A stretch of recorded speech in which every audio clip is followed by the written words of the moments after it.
Okay, and welcome back to this my new episode of my podcast. But I want to change the name, so if someone has any good suggestion about name, whatever the we can make it, will be are you welcome to suggest, please, because I think my name is nothing catchy. So I wanted to start talking about my new toy that I have it right here. It's my Evolve GTR skateboard, longboard. I mean, if you are in my podcast on the listening platforms, you can't see it, but if you're in the video, you can see it. It's not that I'm going to do any reviews like all these vloggers.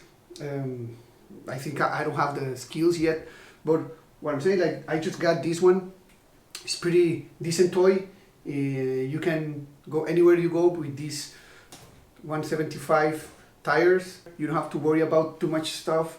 It has two 1000 watts motors, I think, I don't remember. So it's with these dual motors, it's pretty cool because I used to have the other one, the Bamboo one from also Evolve Skateboard, and it has just one motor in one side. So when you accelerate or brake, it just sends you sideways a little bit if you're not very careful. So I didn't like it so much, but it was cool. So it was a good start. I sold it. Now I've got this one that is just was released recently, the GTR. It's completely redesigned, the board, the battery. So the battery has like with other wheels that I have here as well. Have the other set of wheels for street wheels. I think with those wheels you can do up to 50 kilometers or so, depending how you ride it. And with this one is less, like 35 or something. I'm not sure exactly, but it's pretty cool. Give it a try. I have heard about a lot of different skateboards, mainly the what I like to call the China ones, but sometimes they just don't last enough. And if you want to spend some money on it, you want to keep riding and not, oh, now it's broken, I have to fix it. What other stuff about this one that I think is pretty cool? Oh, you have an app. You can see how many kilometers you do. If you guys want to have one, just go to the website evolve.com, or if you're in Asia, you have to just find the Asia, because I'm in Singapore. So I got this one. It's pretty cool. Okay, but really what I wanted to talk about is let me check, because I'm also doing my podcast on the Anchor platform, so I need to check how's the time going. But what I really wanted to talk was about, everyone is talking about this, about plastic, right?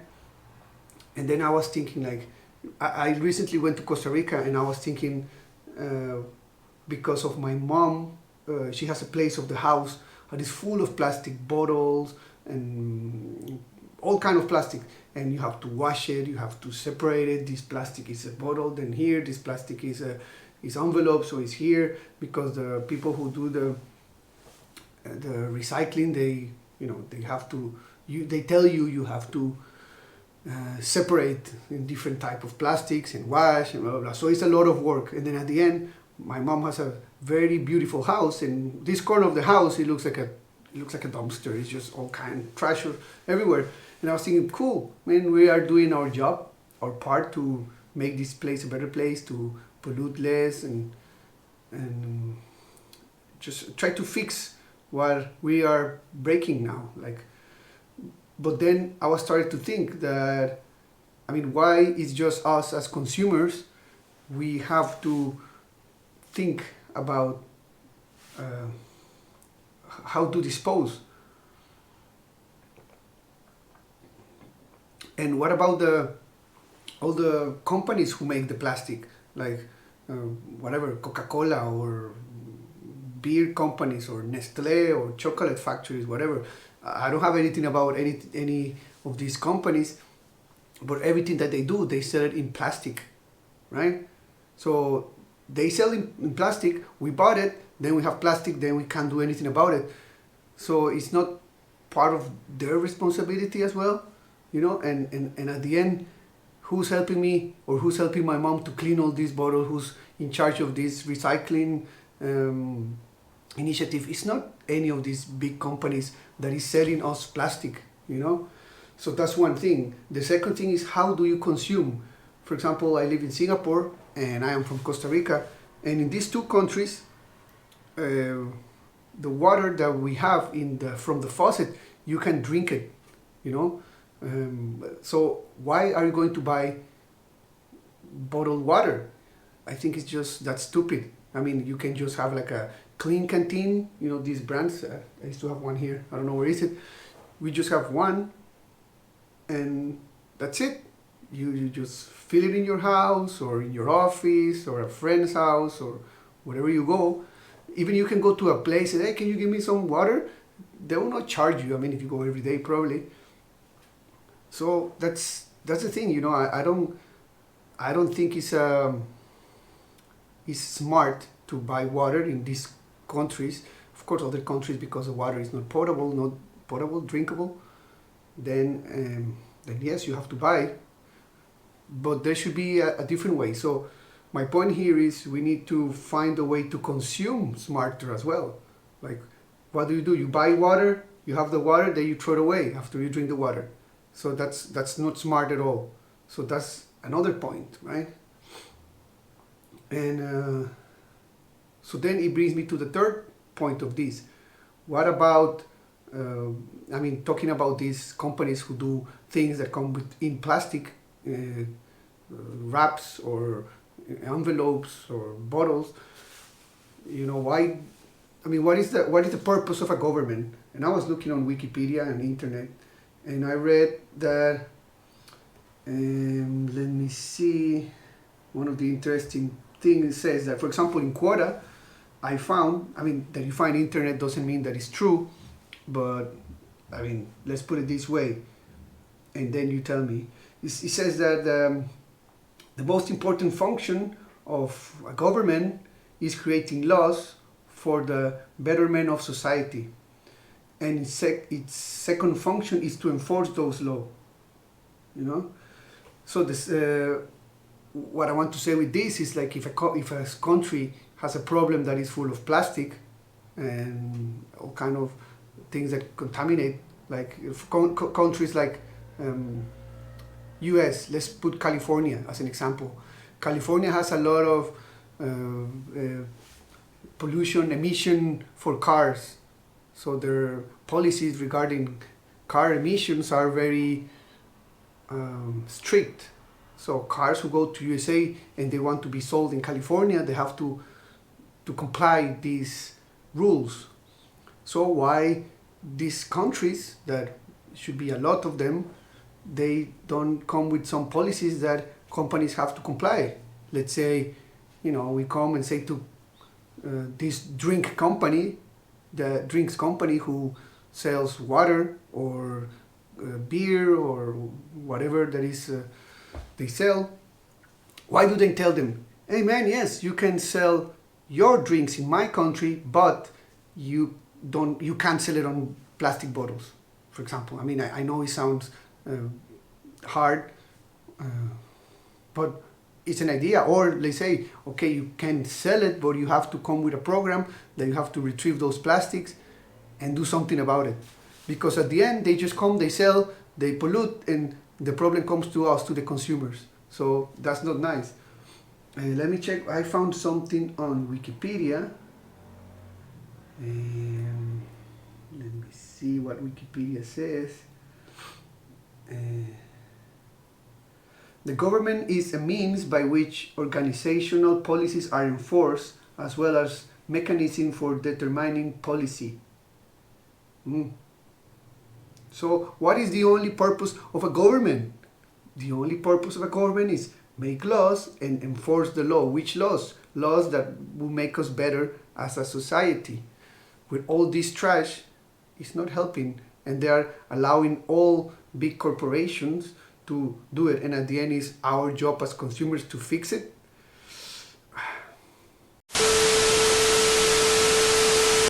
I have to make a small break. Coming back to the plastic topic, and you know, she said that things were different, and when, because we would start to talk about how do you consume, then she said, yes, you're right, because when I was younger, let's say some 50 years ago or more, or around that, she said that, at least in Costa Rica, plastic was not a common thing. She said that you go to a place and you buy tortillas, and you have to wrap it on a cloth. Or if you go buy milk, as a matter of fact, you don't even go to buy milk. The milkman come to your house, and you have to leave the glass bottles outside, so they fill it up and they leave it there. There were all kind of stuff that they said that they were used before plastic was famous.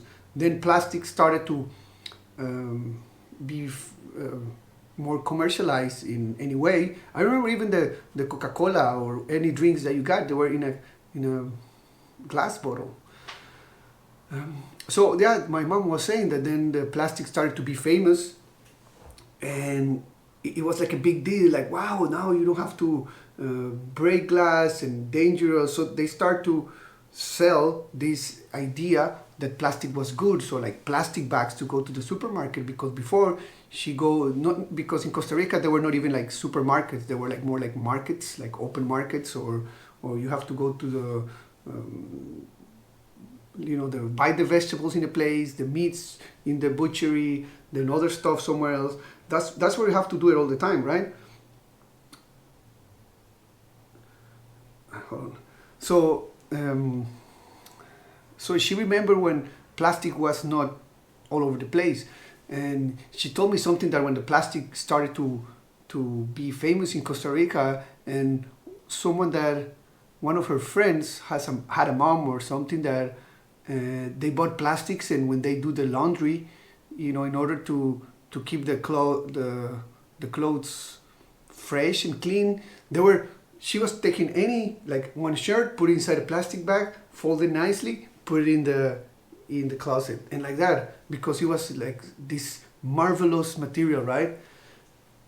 And like containers, and then plastic bottles. But now we screwed up so much plastic now that it doesn't make sense now, right? And we don't really pay attention. We just go and, as I say, you buy a drink, it's in a plastic bottle, they give you a plastic, you put it inside. You even buy water. Seriously, Costa Ricans, Singaporeans, you don't need to buy water. You're buying a bottle. You are contaminating your country, your world, your oceans, everything. Be smart, huh? But yeah, well, that's my story regarding plastic. I haven't figured out how to fix it, how to fix the world, but I mean, at least start thinking about how do you consume, use less plastic. I mean, how many times I have said this, and have said before, go to the supermarket, bring your own bags, that they're not plastic, they're made of clothes, or if you can buy any recycled material, or even reuse your plastic bags, whatever.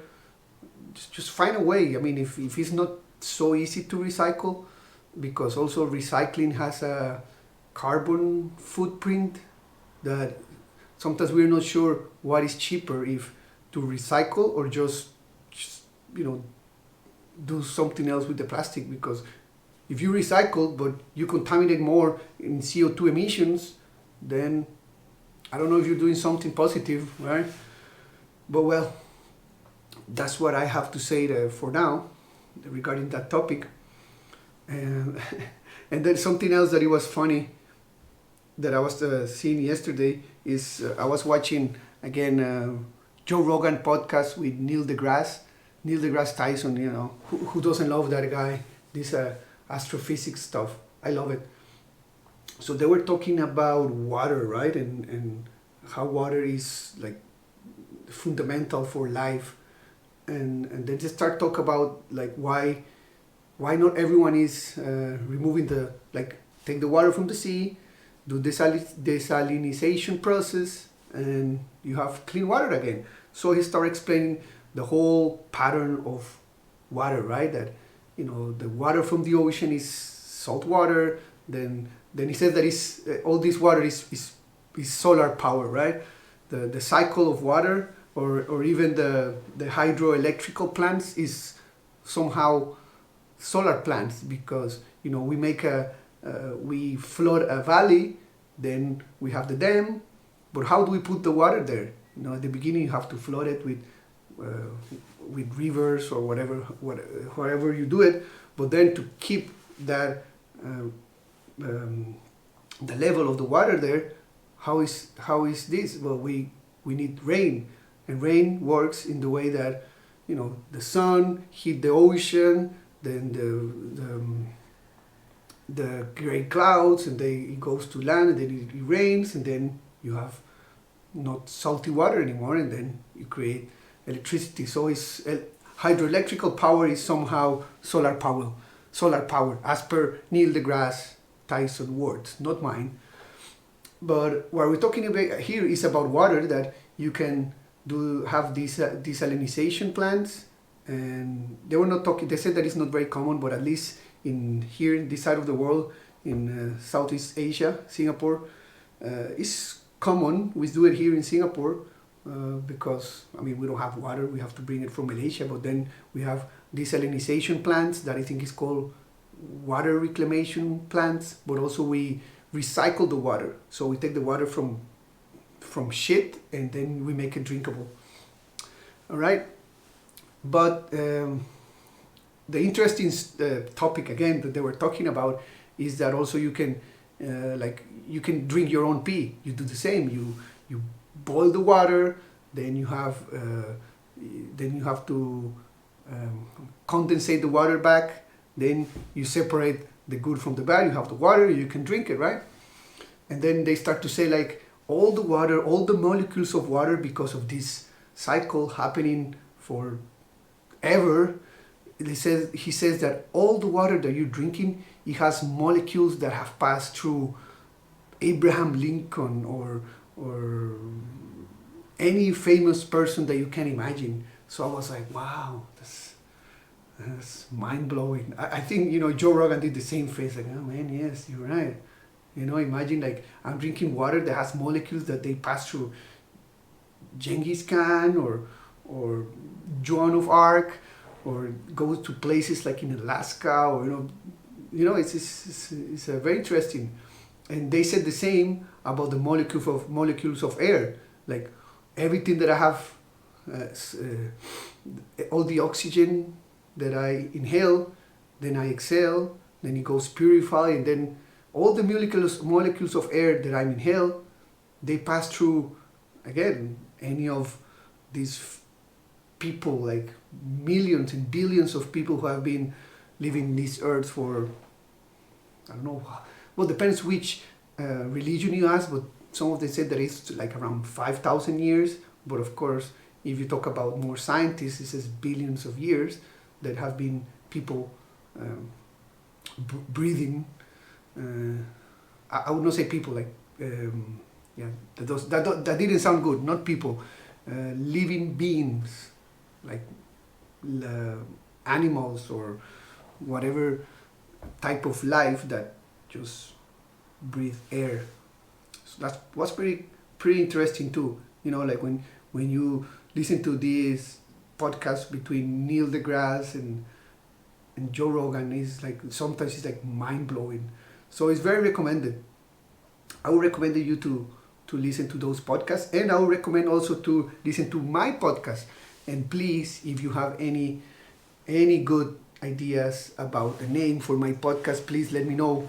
So any of my 20 listeners, just text me. Or as a matter of fact, if you listen to me through Anchor app, you can even reply to me as a message there. But also you can find me in Spotify, Apple Podcasts, Google Podcasts, and many other names.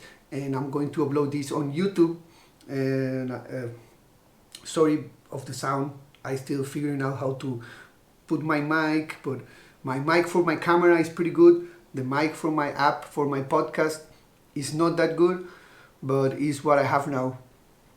So for now, thank you very much for listening, and I will see you again next time, hopefully in 1 week, because I need to be consistent, okay? Bye. Oh yeah, I almost forgot. Something that I want to do this podcast is I want to do some collaborations, so it doesn't sound like just like a monologue, like me talking about whatever comes to my mind. Um, Even if you don't believe it, I do like a small script. So I have a couple of ideas that I want to talk, and because now it's just me talking, that's why it's like a short podcast monologue. But I wanted to have you in my podcast, whatever is in YouTube or whatever is in Facebook, or even if it's in Spotify or whatever podcast platform. I want someone to contribute with me. The beginning is just to share what we know that a lot of people don't know. Even if you don't believe, a lot of people don't know what you know. So you might want to share it.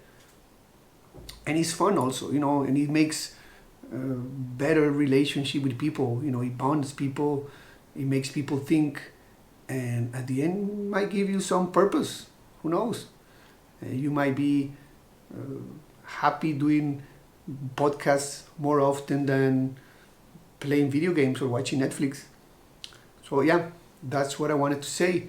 So let's see if next week we have someone. If not, will be me again. I will try to find a better topic. All right.